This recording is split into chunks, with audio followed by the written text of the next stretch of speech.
নমস্কার বন্ধুরা, কেমন আছেন সবাই? আশা করি সবাই খুব ভালো আছেন, সুস্থ আছেন, আনন্দে আছেন। আপনাদের সবাইকে আমার চ্যানেলে স্বাগত জানাই। আজ আমি আপনাদের পড়ে শোনাব আশাপূর্ণা দেবীর লেখা গল্প ঘূর্ণমান পৃথিবী।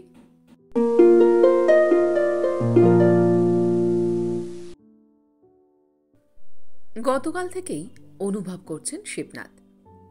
ওদের মধ্যে কিসের যেন একটা আয়োজন চলছে। ওদের মানে শিবনাথের ছেলে আর বউ, শঙ্খনাথ আর রুচিরার মধ্যে। মনে হচ্ছে রুচিরা শঙ্খনাথের থেকে দুদিন ছুটি নেবার জন্য পিড়াপিড়ি করছে। শঙ্খ রাজি হচ্ছে না, বলছে এখন অফিসে কাজের ভিড়, এমনিতেই তো দুদিন ছুটি পাওয়া যাচ্ছে, হতেই হবে। নিজে থেকে কিছু জিজ্ঞাসা করতে আজকাল কেমন বাধে শিবনাথের। আগের সবকিছু ব্যাপারেই মহৎ সাহে জিজ্ঞাসা করতেন, কিরে শঙ্খ, কি কথা হচ্ছে রে? কিন্তু ক্রমশই যেন টের পাচ্ছেন শিবনাথের এই অকারণ কৌতূহল ওরা তেমন প্রীতির চোখে দেখছে না। ছেলে আর বউ, এদের শিবনাথ ওরা ছাড়া কিছু ভাবে না। ওদের বিষয়ে কিছু ভাবতে গেলে একত্রে ওদের বলেই ভাবেন। তার কারণ আলাদা করে শঙ্খ যেন কোনো সত্তা খুঁজে পান না আর। শৈশবে মাতৃহারার শঙ্খ নামের যে ছেলেটাকে শিবনাথ ২৬-২৮ বছর ধরে চিনে এসেছেন, জেনে এসেছেন তার ইচ্ছে, পছন্দ, রুচি, মনোভাব, মতবাদ, সেই ছেলেটা যেন কোথায় হারিয়ে গেছে। একটি সত্তাই শুধু চোখে পড়ে, সে হচ্ছে রুচিরা নামের একটি সুন্দরী, সুশিক্ষিতা, মধুভাষিনী মেয়ে। ওকে যেন কেমন ভয় ভয় করে শিবনাথের, অথবা সমীহ সমীহ। ওর আড়াল থেকে শঙ্খকে ঠিক দেখতে পান না। অতএব শিবনাথ দুজনকে এক করেই ভাবেন। থাকে ডেকে ডেকে জিজ্ঞাসা করাটা ওরা যখন পছন্দ করে না। কিন্তু ওরা তো আর অবিবেচক নয় যে যা করবে বাপকে জানাবে না। সকালবেলা চায়ের টেবিলে এ কথা সে কথার মধ্যে জানিয়ে দিলে পরপর দুদিন ছুটির সুযোগে ওরা বর্ধমান যাচ্ছে, আর যাচ্ছে নতুন কেনা গাড়িটা করে। বর্ধমানটা অবশ্যই বেড়াতে যাবার পক্ষে বিশেষ আকর্ষণীয় জায়গা নয়, কিন্তু বর্ধমানে রুচিরা দিদির বাড়ি, অতএব পরম আকর্ষণীয়। কথাটা শুনেই শিবনাথ ফস করে একটা বোকার মতো কথা বলে বসলেন। বললেন, গাড়িতে যাবে? তেল তো অনেক খরচা হবে। বলেই মনে হলো কথাটা বোকার মতো হলো। তেল পোড়াবার জন্যই তো গাড়ি কেনা। কিন্তু বলে যখন ফেলেছেন, একটা অদৃশ্য হাসি দেখতেই হবে। মাঝে মাঝে ওই অদৃশ্য হাসি দেখতে হয় শিবনাথকে। শঙ্খ হঠাৎ বড়লোক হয়ে যাওয়া থেকে, হ্যাঁ, হঠাৎই বড়লোক হয়ে গেছে সরকারি অফিসের ভূতপূর্ব কেরানি শিবনাথের ছেলে শঙ্খনাথ। কিন্তু শিবনাথ যেন সেটা এখনো অনুভব পাচ্ছেন না।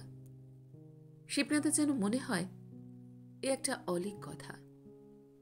শিবনাথের ছেলে একখানা অ্যাম্বাসেডর গাড়ি কিনে ফেলেছে, যত ইচ্ছে তেল ফুরিয়ে ফুরিয়ে বেড়াতে যাচ্ছে। এটা স্বপ্ন না মায়া কে জানে। শুধু গাড়ি কেনাই নয়, চালাতেও শিখে ফেলেছে। শুধু শঙ্খই নয়, তার বউও। সবই যেন অবাস্তব। তাই হঠাৎ হঠাৎ এক একটা বোকার মতো কথা বেরিয়ে যায় মুখ দিয়ে। অবশ্য ছেলে বউ শিবনাথের কর্তব্য বুদ্ধিহীন নয়, চক্ষু লজ্জাহীনও নয়। গাড়ি কিনেই প্রথম দিনই বাবাকে নিয়ে কালীঘাটে পুজো দিয়েই এসেছে, এবং প্রথম রবিবারেই বাবাকে দক্ষিণেশ্বরে ঘুরিয়ে এনেছে। সেদিন শিবনাথের সুখে, আনন্দে, দুঃখের নিঃশ্বাস পড়েছে। শঙ্কর বহুদিন আগে মৃতা মায়ের জন্য, কিন্তু সেই মৃত্যুটা এত পুরানো কালের আর শঙ্কর কাছে এতই ঝাপসা যে সেই নিয়ে তার সামনে আক্ষেপ করাটা হাস্যকর। শিবনাথ তো আর সেই পরলোক কথাকে ছেলের মনে চির জাগরুক করে রাখার জন্য বৈজ্ঞানিক সম্মত কোনো পদ্ধতি গ্রহণ করেননি। শিবনাথ ছেলেকে মানুষ করে তোলবার জন্য আপ্রাণ করেছেন। শিবনাথের চেষ্টা সফল হয়েছে, মানুষ হয়েছে ছেলে, আশাতীতই হয়েছে। শিবনাথ কি কোনোদিন আশা করেছিলেন এতটা হবে? শিবনাথ ওর বাড়বাড়ন্ত গতি দেখে অবাক হয়ে যাচ্ছেন এবং ওদের অবাধ গতিবিধি দেখে কখনো বিস্মিত, কখনো ঈর্ষিত, আর কখনো বিরক্ত হচ্ছেন। তবু আবার সে বিরক্তির, ঈর্ষার আর বিস্ময়ের বস্তুগুলো নিয়ে লোকের কাছে গর্ব করতেও ছাড়েন না শিবনাথ। ছেলে গাড়ি কেনা মাত্রই ওর অবসরিকা ক্লাবের বন্ধুদের কাছে খবরটি পরিবেশন করেছেন, যদিও অন্য ছলে। বলেছেন যেন কথায় কথায়, এই চারদিকে শুনি পেট্রোলের দাম এত বেড়েছে, এত বেড়েছে, লোকে গাড়ি রাখতে পারছে না, বেচে দিচ্ছে। আর এখন কিনা আমার শঙ্খবাবু দুম করে একখানা অ্যাম্বাসাডার কিনে বসলেন। এই রকমই বললেন, যেন নিন্দা ছলেই ছেলের বাড়বাড়ন্তের কথাগুলো শুনিয়ে দিয়ে আসেন বন্ধুদের। আজও বর্ধমানে যাওয়ার খবরটা পাওয়া মাত্রই একটা বোকামি করে ফেলেও বাজারে পরিচিত সকলকে ধরে ধরে শুনিয়ে দিলেন। শুনেছ কাণ্ড, নতুন গাড়িতে ভাবা আমার আজ বর্ধমানে চললেন শালির বাড়ি। ঘন্টায় ঘন্টায় ট্রেন রয়েছে বর্ধমানে, অকারণ অতটা তেল পোড়ানো ভাবো। কেউ বলেছে, এখনকার ছেলেপুলেদের তো ও যা রোজগার করবে দুহাতে ওড়াবে। কেউ বা বলেছে, ভগবানের আশীর্বাদ, কৃতি হয়েছে, তদুপযুক্ত চলবে বই কি। শিবনাথের মনে হয়েছে কেউই যেন ঠিক প্রাণ থেকে কথাগুলো বলল না, যেন শিবনাথের ছেলে শঙ্খ যে এইবার সেই একখানা গাড়ি কিনে ফেলেছে, এটা যেন একটা খবরের মতো খবরই নয়। শিবনাথ বললেন, তাই শুকনো শুকনো জবাব দিল। তারপরই কিন্তু হঠাৎ একটা ইচ্ছে মাথার মধ্যে বিদ্যুতের মতো খেলে গেল। বর্ধমানে যাচ্ছে ওরা, তার মানে কুতুলপুরের ওপর দিয়েই, তার মানে টুনির বাড়ির কাছ দিয়ে। ট্রেন নয় যে সামনে দিয়ে চলে গেলেও অমুক নিয়মেই চলে যাবে, থামতে বললে থামবে না। এ বাবা, নিজের ইচ্ছায় থামা চলা, আর সেই থামা চলাটা নিয়ন্ত্রিত হচ্ছে শিবনাথের নিজের ছেলের হাতে। সে বাড়ি শঙ্খ চেনে না, কিন্তু শিবনাথ তো চেনেন। অবশ্যই বহুকাল যাননি, তবু ভুলে যাননি। আর যদি বা ভুলে যান, বৈকুণ্ঠ চক্রবর্তীর বাড়ি বললে সবাই দেখিয়ে দেবে। নাম করা লোক ছিলেন টুনু শ্বশুর। গাড়ি থামিয়ে থামিয়ে ঠিকানাটা জিজ্ঞাসা করে নিয়ে চট করে বলে ফেলা যাবে, এই তো শঙ্খ, এখানেই থামা, এখন আর তোদের নামতে হবে না, যাচ্ছিস এক জায়গায়, ফেরার সময় আমায় তুলে নিয়ে যেতে তো নামতেই হবে, তখন দেখা করে যাস পিসির সঙ্গে। শঙ্খ বিবেচক ছেলে, শিবনাথও কিছু অবিবেচক বাপ নয়। অন্য বাপ হলে হয়তো বলতো, সে কি কথা, একবার নামবি না, পিসিকে একটা পেন নাম করে যাবি না, পিসি বলবে কি। কিন্তু শিবনাথ বোঝেন, যাবার পথে বাধা বন্ধ না করাই ভালো। টুনুর বাড়ি যাবার কথা চিন্তা করতেই ভারী মন কেমন করে ওঠে বিধবা ছোট বোনটার জন্য। আহা, বেচারি চিরদিন গরিব, স্বামী থাকতেও যা, এখনও তাই। স্বামী তো ছিল অপদার্থ। এই তো কলকাতা থেকে কতই বা দূরে, 7 জন্মে একবার আসতে পারে না? কেউ আনেও না, কেই বা আনবে? শিবনাথের স্ত্রী বেচারি টুনির বৌদি মারা যাবার পর থেকে ভাইদের বাড়ি আশা ফুরিয়েছে টুনুর। শিবনাথ যেতেন মাঝে মাঝে এটা ওটা নিয়ে। রিটায়ারের পর সেটাও বন্ধ হয়ে গেছে। 3-3.5 বছর দেখেননি বোনটাকে।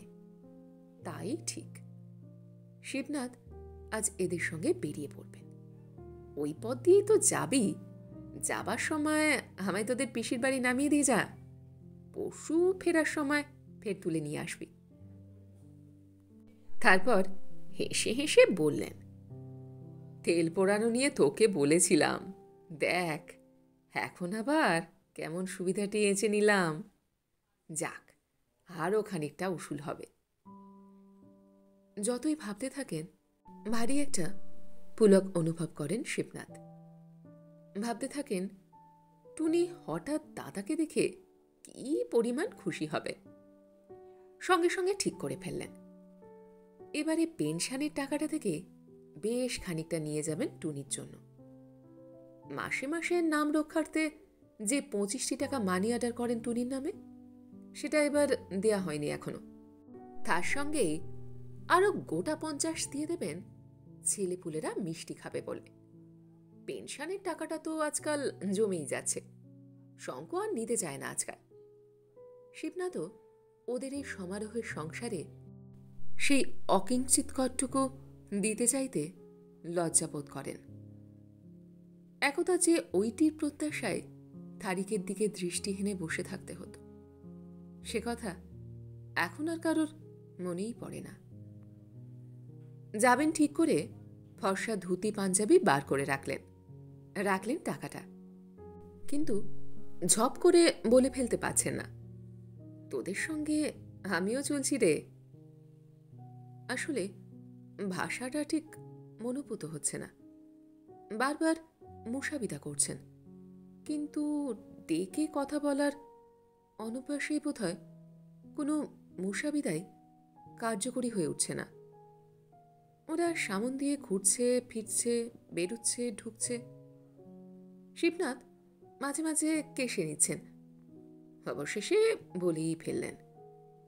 বললেন যেন খাপছাড়া ভাবে, বলে উঠলেন, তোমরা বেরোচ্ছ কখন? উভয়কে সম্বোধন করার অভ্যাসে ছেলেকে তুই করে কথা বলাটা প্রায় ভুলেই গেছেন শিবনাথ। ছেলে যখন একা থাকে না, তেমন সুবর্ণ সুযোগ জোটে না শিবনাথের। ছেলেকে একা দেখার সৌভাগ্য 1 মিনিটের জন্য কই হয় না। শঙ্খ জানে অনাবশ্যক প্রশ্ন রুচিরা পছন্দ করে না, তাই তাড়াতাড়ি বলে ওঠে, এই তো খাওয়ার পরই 2-2:30 নাগাদ। শিবনাথ বললেন, তাই ভালো, শীতের দিনে দুপুর দুপুর গেলেই ভালো। শঙ্খ রুচিরার মুখের দিকে না তাকিয়েই বলে ফেলে, হ্যাঁ সেই জন্যই তো। ও বেচারারও জ্বালা কম নয়, বাবার সব কথায় এমন বোকার মতো। রুচিরার বাবার সঙ্গে তুলনা করলে মাথা কাটা যায়। ওদিকে শিবনাথ যাকে বলে ফাঁড়া খণ্ডে জাকনি দিতে ঝুলে পড়েছেন। ভাবছি আমিও তোমাদের সঙ্গে গাড়িতে চলে যাই। গাড়িতে চলে যাই তোমাদের সঙ্গে? কথাটা বাংলা ভাষা না অন্য কিছু? ধাক্কাটা সামলে শঙ্খ বলে, আপনি মানে আপনি বর্ধমানে? শিবনাথ অপ্রতিভ হতে হতে অকারণ খানিকটা জোরে হেসে নিয়ে বললেন, দিয়েছি তো চমকে। আরে বাবা, বর্ধমানে তোমাদের ওখানে কি আর? কুতুলপুরের ওপর দিয়েই তো যেতে হবে। আমায় তোমরা টুনুর বাড়িতে নামিয়ে দিয়ে চলে যাবে, ফেরার সময় আবার আমায় পিক আপ করে নেবে। কত কাল দেখিনি, কবে আছি কবে নেই। তাছাড়া লোকে মুখে ভাইপোদের বলবোলাও শুনেছে টুনেছে তো, গাড়ি কিনেছে দেখলে আহ্লাদে মরেই যাবে। চিরকেলে পাকলি তো। এতক্ষণে রুচিরা কথা বলে, বেশ শান্তভাবেই বলে। সে তো বোঝাই যায়, কিন্তু খামোখা পিসিটাকে মেরে ফেলাই কি ভাইপোর উচিত হবে? শিবনাথের জিভটা শুকিয়ে ওঠে। তবু শিবনাথ মিথ্যে খানিকটা হেসে বলেন, হা হা, সত্যি কি আর মরবে? ওদিকটা বোঝাতেই লোকে মরা কথাটা বলে তো। যাক, আমিও তাহলে ঠিকঠাক হয়ে নেব।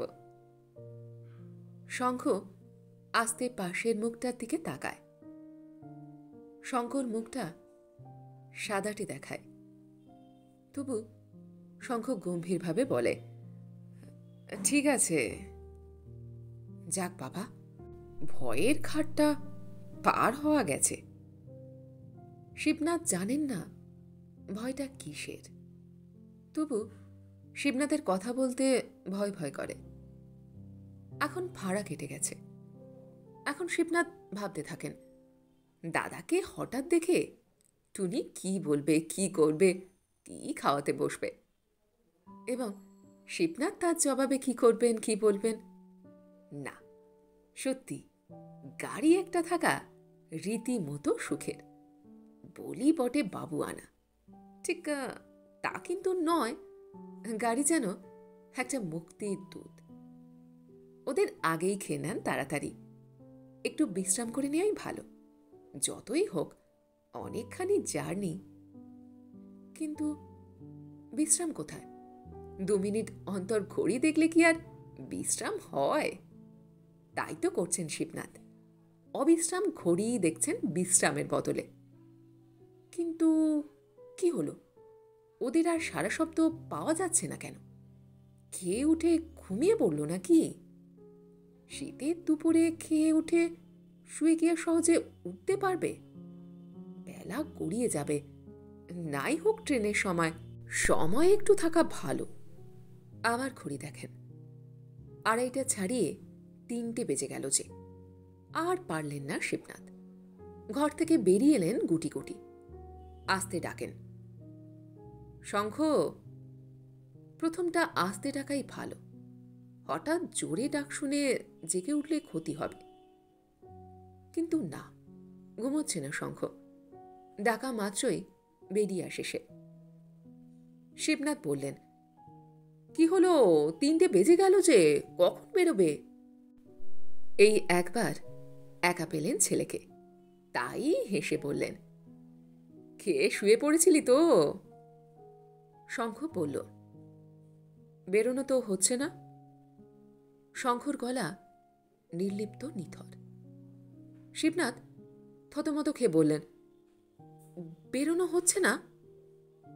শঙ্খ তেমনি পাথুরে গলায় বলল, না, হঠাৎ দারুণ মাথা ধরে গেছে ওর, যা সম্ভব হবে না। দারুণ মাথা ধরা? রুচিদার?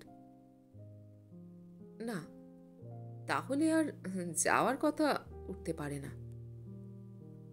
তবু নির্বোধ শিবনাথ বলে ফেলেন, ছুটির একটা দিন তো তাহলে গেল। শঙ্খ একটু হাসির মতো করে বলে, একদিন কেন, 2 দিনই গেল। একদিনের জন্য তো আর যাওয়ার কোনো মানে হয় না। তাই তো বটে, যার কোনো মানেই হয় না, তাই নিয়ে আর ভাবতে বসবেন নাকি শিবনাথ? বরং অন্য অনেক জরুরি ব্যাপার নিয়ে ভাবুন বসে বসে।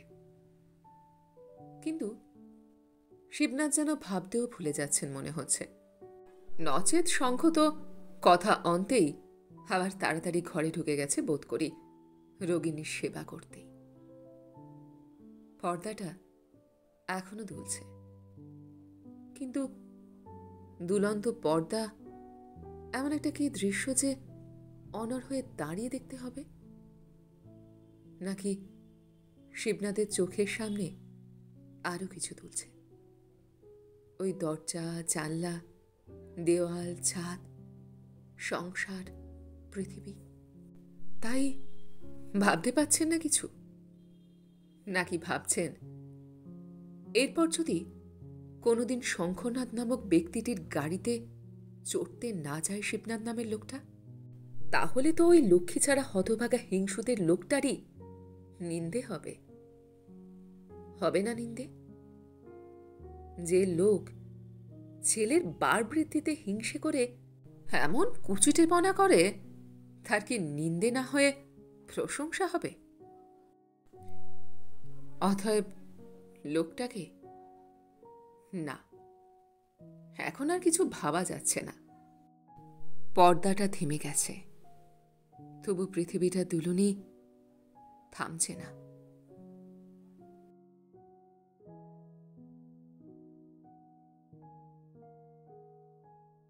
গল্পটি এইখানে সমাপ্ত হল। আপনারা এতক্ষণ শুনছিলেন আশাপূর্ণা দেবী লেখা গল্প ঘূর্ণমান পৃথিবী। গল্পটি আপনাদের কেমন লাগলো, বা আমার গল্প পাঠ আপনাদের কেমন লাগলো, কমেন্ট সেকশনে অবশ্যই লিখে জানান। যদি আমার গল্প পাঠ আপনাদের ভালো লেগে থাকে, তাহলে আশা করব লাইক শেয়ার অবশ্যই করবেন। আর এই ধরনের সুন্দর সুন্দর কাহিনী আরও শুনবার জন্য আমার চ্যানেলটিকে সাবস্ক্রাইব করতে ভুলবেন না কিন্তু। তবে আজ এই পর্যন্ত। আমি খুব তাড়াতাড়ি আবারও অন্য কোনো কাহিনী নিয়ে আপনাদের কাছে চলে আসছি। সবাই খুব ভালো থাকবেন, সুস্থ থাকবেন, আনন্দে থাকবেন। নমস্কার।